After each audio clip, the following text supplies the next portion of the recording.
¿Qué decir de Jesucristo? El tema que me ha pedido la Madre Carolina era sobre Jesucristo como revelación, la revelación y la entrega del rostro del Padre. Cuando se inventó la teología de escolástica, un tratado principal era la cristología. Y este tratado lo dividían en dos. Decían de verbo incarnato, la palabra encarnada, et redentore y redentor. O sea que el tema de Jesucristo se subdividía en dos. Por un lado, la encarnación, la humanidad y la divinidad en la persona de Jesús, y por otro lado la redención. Bueno, la redención, cuando pensamos en la redención, solemos pensar en la pasión, la muerte, la resurrección, y hacemos bien. La redención se centra ahí, pero antes de la pasión, de la muerte, de la resurrección, la redención comienza con la indicación de un camino, de unas enseñanzas. Eso también es parte de la salvación, mostrarnos cómo comportarnos, cómo vivir. Jesús mismo dice en el Evangelio de San Juan: yo soy el camino, la verdad y la vida. Y eso es también nuestro sendero hacia el conocimiento de la salvación. Bueno, pues eso es lo que me tocaría a mí explicar. La salvación de Jesús antes de la pasión, la muerte y resurrección. La salvación que Jesús nos ofrece como camino, como enseñanza, ¿no? Bueno, pues eso sería la revelación que yo quisiera explicar. La primera idea que os quería decir, bueno, luego aquí tengo unas hojas que os puedo dar con un pequeño esquema de la charla que yo quería daros, para saber qué es lo principal de la revelación de Jesús, qué es lo que Él nos enseña como interpelación para que nosotros nos decidamos por ese camino de salvación que nos muestra. Lo primero que tendríamos que hacer es ver el contraste con Juan el Bautista, porque en esa diferencia con su maestro, Juan el Bautista fue el maestro de Jesús. Esto nos puede llamar la atención, pero eso es su punto de partida, que él encontró inspiración, encontró impulso para discernir su misión a partir de Juan el Bautista. Bueno, pues Juan el Bautista empezó retirándose en el desierto, viviendo desde la austeridad, viviendo desde un gran ascetismo. En cambio, Jesús lo que hará será, no sé, vivir normalmente entre la gente. Solo tenemos que ver lo que decían de él. Él contó que en alguna ocasión, un poco criticándole, decían: pues no estáis conformes con nada, porque viene Juan el Bautista, que ni comía ni bebía, y decís que tiene un demonio por tanta austeridad. En cambio viene el Hijo del Hombre, refiriéndose a sí mismo, que come y bebe como cualquiera, y decís: y aquí un comilón y borracho, amigo de publicanos y pecadores. Así que su estilo de vida no era de ascetismo, sino de cotidianidad. No sé si tiene gracia que en Cuaresma tenga que decir esto. No quiero decir que no deba haber ascetismo, no estoy diciendo eso, no deba haber sobriedad, no deba haber austeridad, sino que en contraste con Juan el Bautista, Jesús nos enseñaba una vida cotidiana, normal, mezclado entre la gente, hasta el punto que comparándole con Juan el Bautista les parecía comilón y borracho. Otra cosa en la que Jesús se desmarcó de su maestro, de Juan el Bautista, fue que Juan se retiró al desierto. Y ahí él como que esperaba a la gente se sentía atraída por su mensaje, por su modo de vida de sobriedad, y acudían a él. En cambio, Jesús, ¿qué es lo que hace? Él dice, los textos, los evangelios, recorría aldea en aldea, predicando el reino de Dios. Así que mientras Juan se retira y espera que vayan a él, Jesús hace al revés, él acude a los demás. Bueno, eso también es otra revelación que él nos hace. Nuestra fe debe ser comunicativa, no de esperar, sino de ir. De hecho, los cristianos, la Iglesia lo entendió así desde el primer momento. Pablo dice, predicar el Evangelio es un deber que me incumbe, es un deber. La Iglesia se organizó para ser misionera desde el principio. También Pablo dice, en la Iglesia Dios les puso primeramente como apóstoles. Apóstol es una palabra griega que significa enviado, o sea, misionero. Pablo nos está diciendo, en la Iglesia los más importantes son los misioneros. Así que la Iglesia se estructuró para ser misionera. Creo que el cristianismo es la única religión misionera. No sé si estoy exagerando, pero es la única religión misionera. El judaísmo esperaba que los demás viesen que en él, en el pueblo, se reflejaba la gloria de Dios y acudiesen a él. No sé qué más, el hinduismo, el budismo, todos son pues mensajes de sabiduría que esperan iluminar, que la gente acuda y que vislumbre a través de ellos el camino. El Islam tampoco es misionero, es más conquistador, y no voy a decir más por si acaso, ¿no? Porque es peligroso decir nada. En cambio, solo el cristianismo ha sido misionero, es decir, salir a todas partes, comunicar lo que ellos creen. Así que entendieron muy bien el estilo de Jesús. No es esperar a que los demás vengan, sino acudir tú a los demás. La tercera característica que contrasta con Juan el Bautista es, pues, el estilo. Bueno, podemos empezar, si lo tengo aquí, leyendo algo de Juan el Bautista. Juan el Bautista predicaba también el reino de Dios, igual que Jesús, pero él lo hacía de otro modo. Cuando se acercaban a él algunos que él decía, por ejemplo, fariseos y saduceos, de los que él desconfiaba, decían, raza de víboras, ¿quién os ha enseñado a huir del, como decía, del juicio inminente? Es decir, él les advertía, la preparación del bautismo es por el juicio inminente. Y seguía diciendo, ya está el hacha en la base de los árboles, y todo el que no dé fruto será cortado de raíz. Su predicación era un poco amedrentadora, un poco amenazadora, que asustaba. Entonces, la gente se convertía casi de pánico, de miedo, ante lo que pudiera suceder, ¿no? En cambio, pensamos ahora Jesús, que predica igualmente como Juan el Bautista el reino de Dios. ¿Cómo comenzó Jesús a predicar? Decía, como Juan, el reino de Dios está cerca, hasta ahí todo igual. Convertíos, hasta ahí todo igual. Pero luego acababa diciendo, creed el Evangelio, que significa buena noticia. Creed la buena noticia. Así que al contrario que Juan el Bautista, Jesús no amedrentaba, sino que animaba. Decía que el reino de Dios es alegría, hay que convertirse porque es una buena noticia, porque se nos regala algo, se nos regala la salvación, la oportunidad de conversión. Por eso es evangelio. Hasta tal punto repetiría esta palabra, el reino de Dios es evangelio, que pasó a designar su vida. Y cuando los evangelistas escribieron la historia de Jesús, dijeron Evangelio según San Marcos. Así comienzan nuestros evangelios, ¿no? Se les llama evangelios porque es la historia de Jesús, la buena noticia que Jesús nos vino a traer.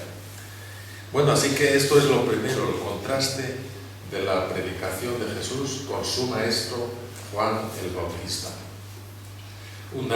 Al final concluiremos con las características propias del mensaje de Jesús el Bautista, del mensaje de Jesús en contraste a Juan el Bautista.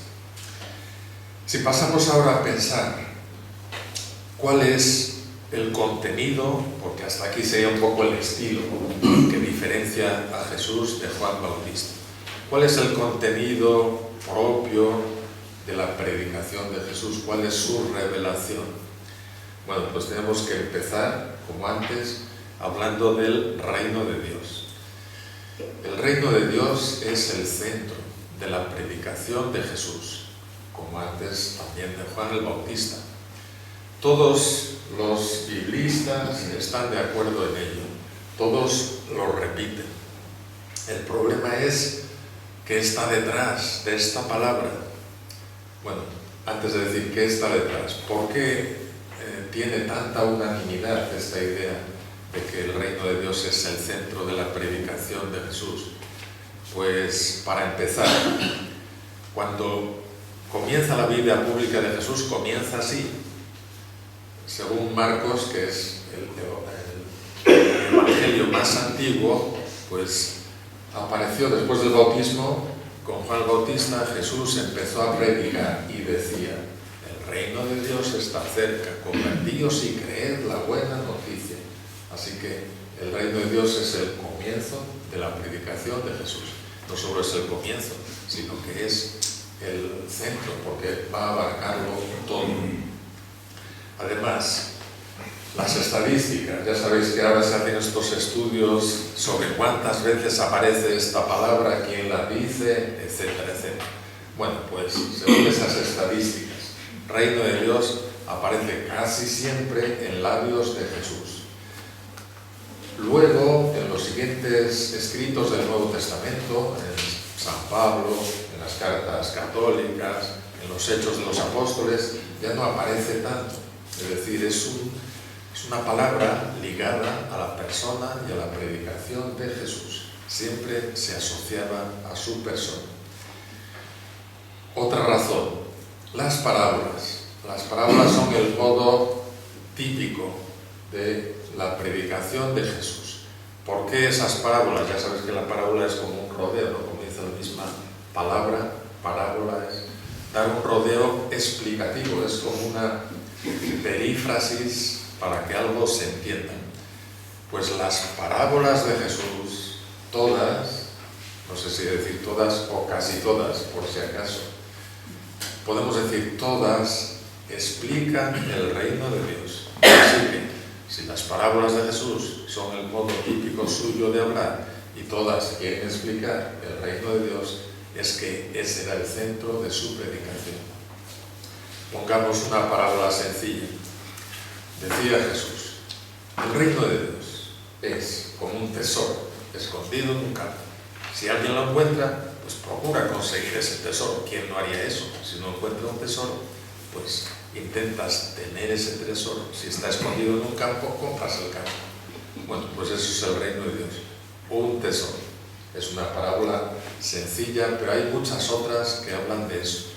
Otras veces lo dice él: ¿a qué compararemos el reino de Dios? Se parece a una mujer, etcétera, etcétera, que está echando la levadura o haciendo la masa de pan, pone un poco de levadura, etcétera, etcétera, y hace fermentar toda la masa. Así que las parábolas hablan del reino de Dios. Otra cosa, los milagros.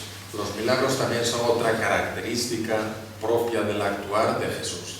Los milagros, que son curaciones. En general solemos recordar los otros milagros, ¿no?, los más llamativos. Creo que una vez una revista religiosa, Vida Nueva, hizo una encuesta a la gente según salía de la iglesia, como cuando ahora vamos a votar y nos abordan al salir de votar: ¿a quién has votado? Y tú dices lo contrario de lo que has votado, para fastidiar a los encuestadores. Bueno, pues al salir de la iglesia hicieron esta encuesta a la gente: ¿cuáles las parábolas más recordadas? Todo el mundo, parece, la parábola que más recordaba era la multiplicación de los panes y de los peces. Otra parábola muy recordada, la conversión del agua en vino, en las bodas de Caná. Así que todo lo que tenía que ver con comer, parece ser. Otra parábola muy recordada, pues Jesús caminando sobre las aguas. Bueno, se recordaban todos los milagros que son espectaculares, llamativos. En cambio, ¿cuáles son los milagros habituales de Jesús? Las curaciones. Todos son curaciones. Los milagros extraordinarios, llamativos, espectaculares son pocos, son escasos. La mayoría de los milagros son curaciones de todo tipo, ¿no? Sordos, mudos, ciegos, yo qué sé, epilépticos, lunáticos. Bueno, llamaban así a aquellos que tenían enfermedades incomprensibles para ellos. Si no era un epiléptico que se caía por el suelo, que tenía convulsiones, pues eso era un endemoniado. Entonces la mayor parte de sus milagros son expulsiones de demonios, exorcismos, pero todos son curaciones en realidad. Bueno, ¿qué significaban estos milagros, curaciones de Jesús? Pues también lo explica él. Cuando le acusan de tener ese poder de hacer milagros por el poder de Beelzebú, dice: eso no es posible, porque un reino dividido contra sí mismo no puede mantenerse. Así que Satanás, si se divide contra sí mismo, dejará de ser un peligro, y vemos que el mal sigue existiendo, así que eso no puede ser. En cambio, si expulso los demonios con el dedo de Dios, es que el reino de Dios ha llegado a vosotros. Así que los milagros, curaciones de Jesús expresaban la llegada del reino de Dios. Bueno, pues entonces no hay que demostrar más que el reino de Dios es el centro del mensaje y de la actividad de Jesús. El problema es, como ya me pregunté antes, ¿qué significa el reino de Dios? No lo tenemos tan fácil, no es tan fácil.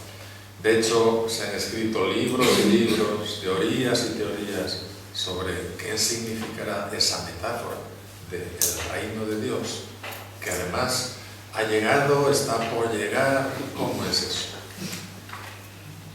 Pues no nos es fácil, porque estamos a más de 2000 años de cuando se anunció este mensaje, y ya pues los senderos que nos ligan con aquella cultura están ya muy, no sé cómo decir, con muchos obstáculos, con mucho barro, con mucho cieno.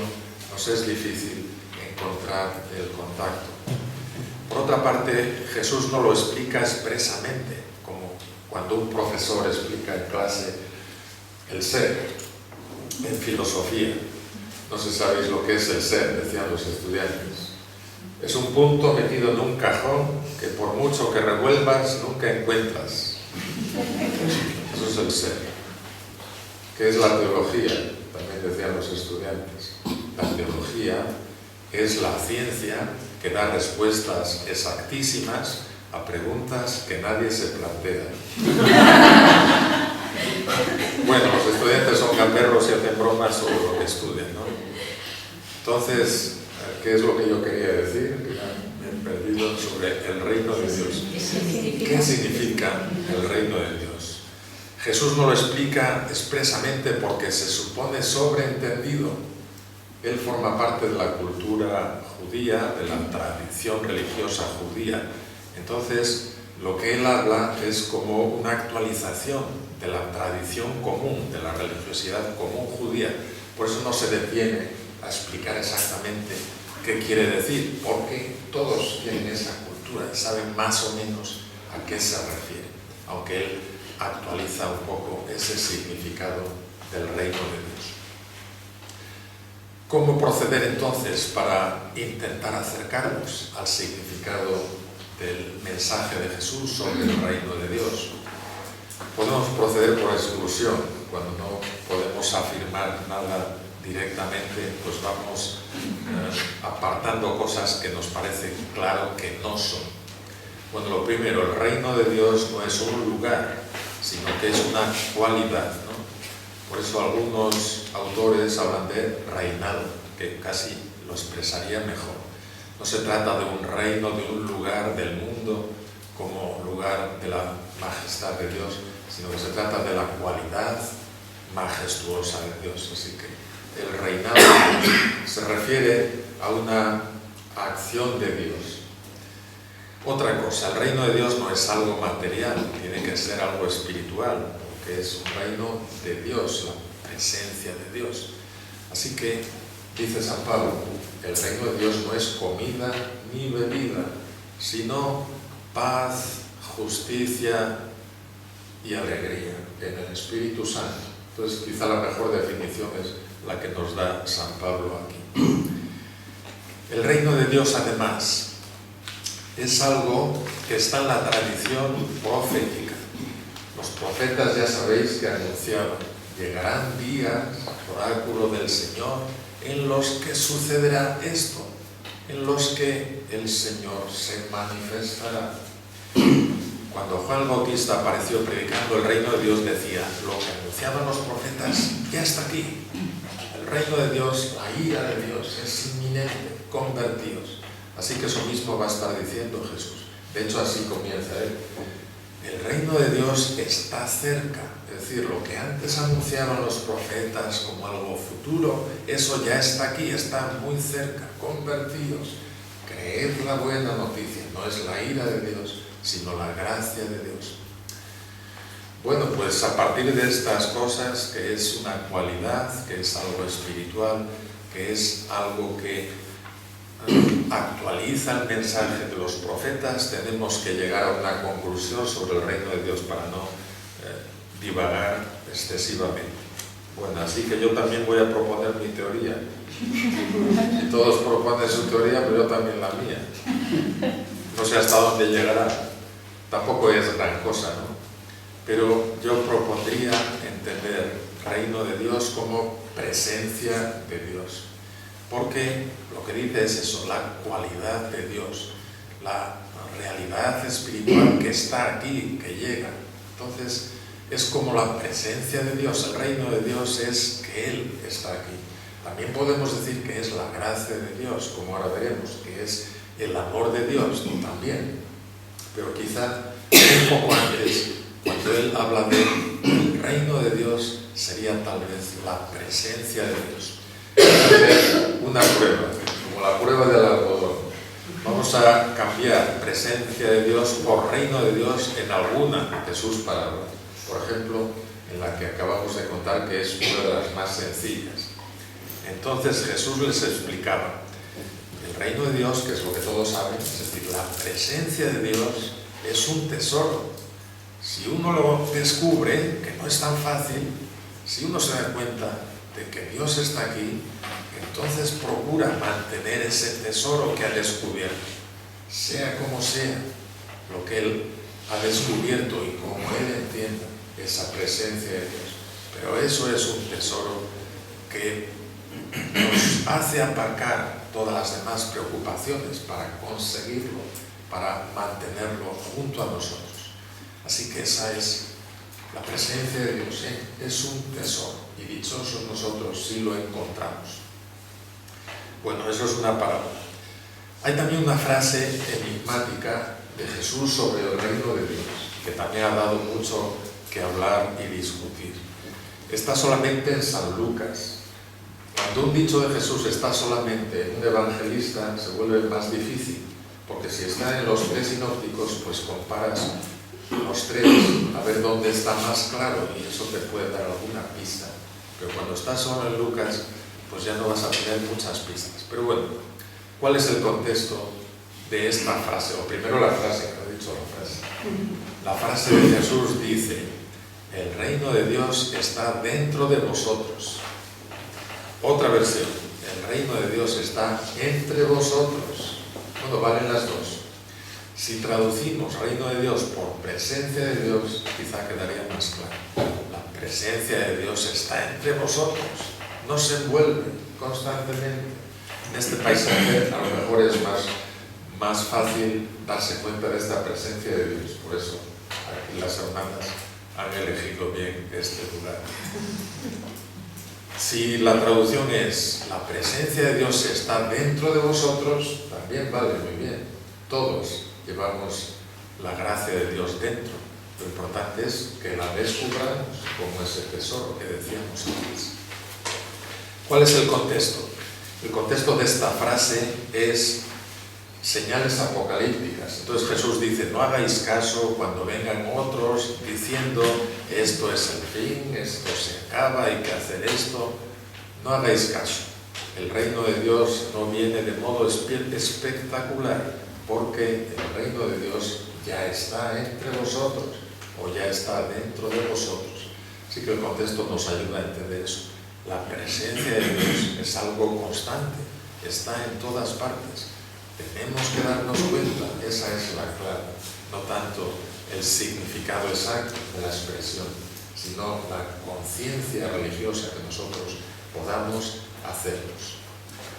Bueno, pues esto sería el reino de Dios, vamos a traducir así, la presencia de Dios. ¿Qué más?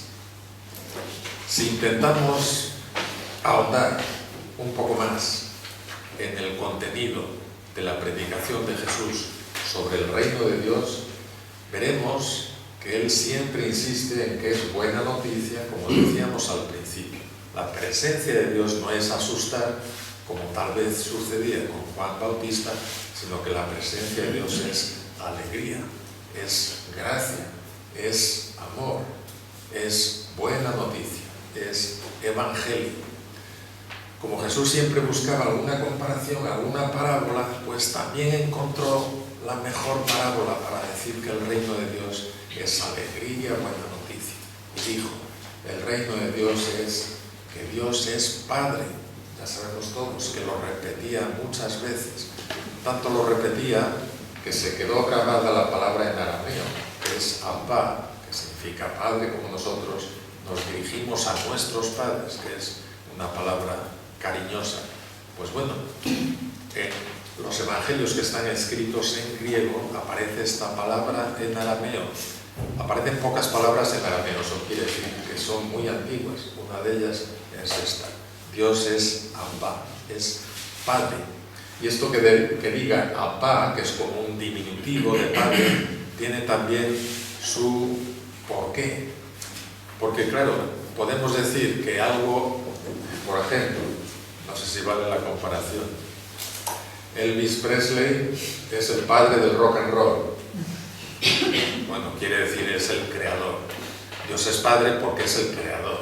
Pero Jesús no quiere decir eso, no quiere decir que Dios sea el creador, aunque lo supone, sino que quiere decir que Dios es cercanía, cariño, ternura. Por eso dice Abba, porque es como un padre cariñoso con sus hijos. Bueno, ¿por qué encontraría o por qué repetiría sobre todo esta comparación?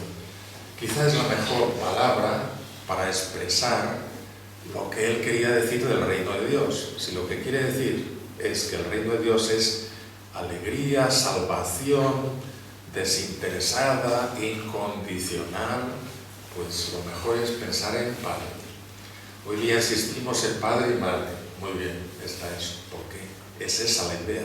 Padre, Madre, quiere decir eso, amor incondicional, amor desinteresado.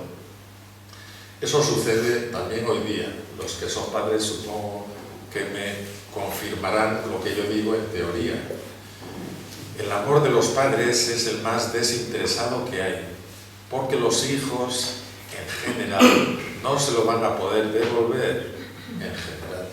Los padres pues crean a los hijos, les educan, les atienden en las mínimas cosas cuando son pequeños, les van enseñando, tienen una paciencia más que el santo Job con ellos, les llevan a la escuela, se preocupan por una buena educación. Todo eso, todos esos desvelos, es imposible que los hijos se lo puedan devolver, aunque sean buenos hijos y luego se porten también con cariño hacia sus padres. Pero no podrá ser, porque es más el amor que los padres van a haber dado a los hijos.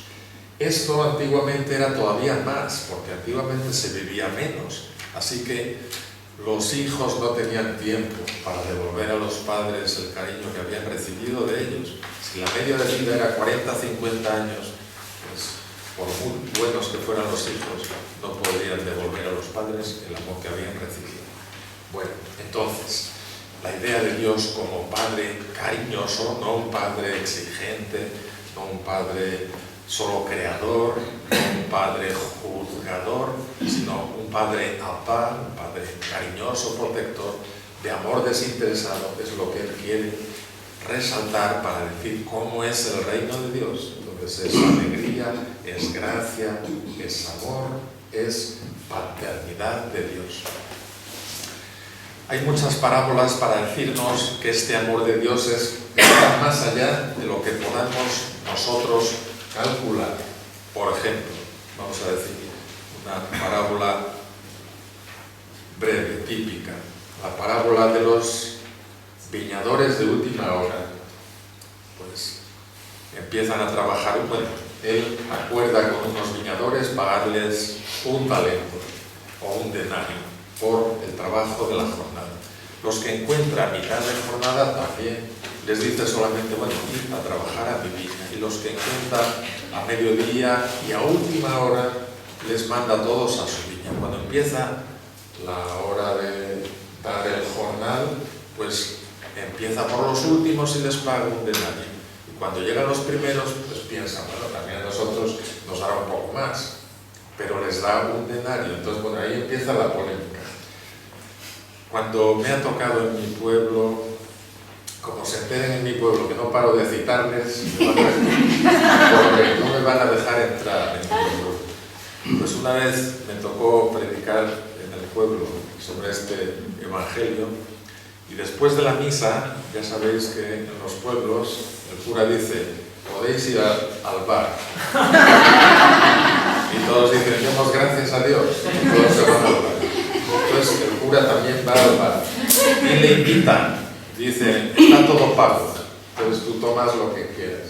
Y entonces en el bar me abordaron y dijeron, padre, esa parábola es injusta, porque claro, ellos son trabajadores y entonces entienden las críticas de los jornaleros. Dicen, ¿cómo es posible que a uno que ha estado trabajando desde primera hora, aguantando el frío o aguantando la lluvia, aguantando el sol, aguantándolo todo, reciba lo mismo que los de última hora que les ha sido tan llevadero? Eso no puede ser, eso no es justo. Bueno, pues yo tampoco sé qué responder. Pues eso es el amor de Dios.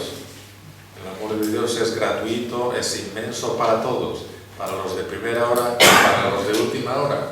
Es así. Pues esto es lo que quiere decir Jesús. El amor de Dios va más allá de nuestra justicia, de nuestros cálculos, sobrepasa nuestra lógica. Bueno, pues esto es, el reino de Dios es el amor de Dios, primero, la paternidad de Dios. Derivado de esto, si el reino de Dios es el amor incondicional de Dios o la paternidad de Dios, el reino de Dios conlleva una exigencia, que es la fraternidad humana. Lo dice en la misma frase inicial de Marcos: el reino de Dios está cerca, convertíos. Algo hay que hacer. Creed la buena noticia, sí, pero convertíos. El reino de Dios exige también una actitud. ¿Cuál es la actitud? Pues si Dios es sobre todo paternidad amorosa, desinteresada, gratuita, etcétera, etcétera, esto conlleva la exigencia de la fraternidad, porque Dios es Padre de todos, todos somos hermanos entre nosotros. Esto se lo oí decir también a un misionero agustino que venía, pues bueno, de Allende los Mares. Entonces, en el sermón, porque bueno, siempre les ponemos a predicar aprovechando que pasan por ahí, pues él dijo: Dios nos ha dado un gran regalo, que es llamarnos hijos suyos, pero esto es un deber, que es comportarnos como hermanos, porque Dios es Padre, somos hermanos. Así que hay un don, pero hay una obligación. Está el amor de Dios y está la obligación de la fraternidad. Bueno, pues esto es también el reino de Dios, fraternidad, que es lo que decía San Pablo. El reino de Dios es justicia, que es parte de la fraternidad, es paz, solo que la fraternidad va un poco más allá, ¿no? Es también amor generoso. Bueno, pues es lo que va Jesús a describir como fraternidad. ¿Cómo entiende Jesús la fraternidad? Pues la entiende de un modo bastante radical. La fraternidad es, como decir, prójimos son todos. Prójimo es cualquiera, prójimo es próximo, pero próximo no es el próximo físicamente, sino que es el próximo metafísicamente, es decir, toda la humanidad son prójimos. Cualquiera que te encuentres es tu prójimo, particularmente el necesitado, porque, no sé, así debe ser la justicia humana, la justicia ideal. A los que tienen más mala suerte hay que intentar igualarnos a nosotros, como somos iguales, los que tengan peor suerte, ser generosos para ponerlos a nuestra altura. Por eso Jesús siempre habla del necesitado. En la parábola del buen samaritano, en esa comparación que hace a los que le preguntan quién es mi prójimo, le dice: ¿quién fue prójimo de ese que estaba tirado en el camino? Pues el que se comportó fraternalmente con él. Vale, entonces, el prójimo son todos, particularmente el necesitado. Y es una proximidad o una fraternidad radical que incluye a los enemigos. También es una de las cualidades de la predicación de Jesús, el amor a los enemigos, es decir, a aquellos de los que no puedes esperar nada bueno, sino tal vez todo lo contrario. No hace falta que sean enemigos de sino enemigos simples. Una cosa que no dije al principio: la revelación que yo intento explicar es la revelación existencial de Jesús, no tanto la revelación dogmática de la Iglesia, ¿no? Porque la Iglesia, la revelación que nos muestra, pues es la Trinidad, por ejemplo, la encarnación, la resurrección. Todo eso es como un segundo momento. Nosotros estamos en el primer momento, que es la revelación de la predicación de Jesús, es la revelación existencial. Bueno, pues entonces la revelación de Jesús es el amor a todos, amor incondicional, particularmente a los necesitados e incluso a los enemigos, adversarios, aquellos de los que no podemos esperar gran cosa. Bueno, pues esto sería la fraternidad que conlleva el reino de Dios. Así que el reino de Dios es fraternidad, amor, gracia de Dios y por tanto fraternidad radical. Bueno, para ir concluyendo, de todo esto que hemos dicho, ¿cuál es la revelación existencial de Jesús? La revelación personal de Jesús. Pues tenemos que juntar el contraste con Juan el Bautista más el contenido propio de su enseñanza sobre el reino de Dios. Y yo os propongo 3 aspectos de la revelación de Jesús que nos indicarían cómo debe ser la fe cristiana. ¿Cuáles son las características de la fe cristiana? Estoy hablando de la revelación existencial de Jesús, no de la revelación eclesial en los dogmas. Pues primero, siguiendo la revelación de Jesús, nuestra fe tiene que ser una fe misionera, según hemos visto en la comparación con Juan el Bautista, porque Jesús se dedicó a recorrer las aldeas de Palestina para anunciar la buena nueva. Eligió 12 para simbolizar el nuevo Israel, y a esos 12 les envió, como él, a predicar la buena noticia de la llegada del reino. Así que la fe cristiana debe ser una fe misionera. Como somos así, creo que así es la Iglesia. El Vaticano II, en el documento dedicado a las misiones agentes, dice que la Iglesia es esencialmente misionera. Entonces, como lo sabemos, como lo tenemos en la tradición, no haría falta insistir mucho, pero eso es la fe cristiana, misionera. Y de hecho nos distingue de todas las otras religiones, porque es proactiva en la misión, no espera que los demás acudan a ti, sino que ella acude a los demás. No es proselitismo, no se trata de tener más gente, no se trata de amenazar con nada, se trata simplemente de acudir y testimoniar, que nadie se quede sin testimonio. Esa es la distinción tal vez del proselitismo. El proselitismo va a conseguir gente, mientras que la misión va a testimoniar una idea, una fe, un mensaje, una doctrina. Bueno, esto es lo primero. Debe ser una fe misionera. Segundo, debe ser una fe esperanzada. Juan el Bautista amenazaba para la conversión, mientras que Jesús alegraba para la conversión. No decía, Juan el Bautista decía, convertíos y os salvaréis. Jesús dice, estáis salvados porque Dios os ofrece la salvación. Convertíos. Primero la salvación por la buena noticia, la interpelación a creer en esa buena noticia y por tanto a cambiar de comportamiento. Primero creed la buena noticia y eso os empujará a la conversión. Bueno, entonces una fe esperanzada, una fe alegre, una fe optimista. Todo esto parece un poco excesivo, ¿no? Pero bueno, es así, no se trata de una fe ingenua. Una frase del Evangelio también muy buena es: debéis ser sencillos como palomas, pero astutos como serpientes. Es decir, sabemos que existe el mal y no va a desaparecer. Sabemos que existe la injusticia y no va a desaparecer. Sabemos que existe la guerra y no va a desaparecer. Pero debemos mantener la fe esperanzada, alegre, buscadora de la justicia, buscadora de la paz, aunque exista la guerra, la injusticia, la enfermedad, la muerte, etc. Debe ser una fe que resista al mal. El mal siempre va a estar ahí, pero la fe cristiana no se debe achicar, debe resistir, debe ser tan fuerte como el mal. También lo dice San Pablo, donde abundó el pecado, sobreabundó la gracia. Así que debe ser una fe alegre, esperanzada, vitalista, aunque estemos en Cuaresma.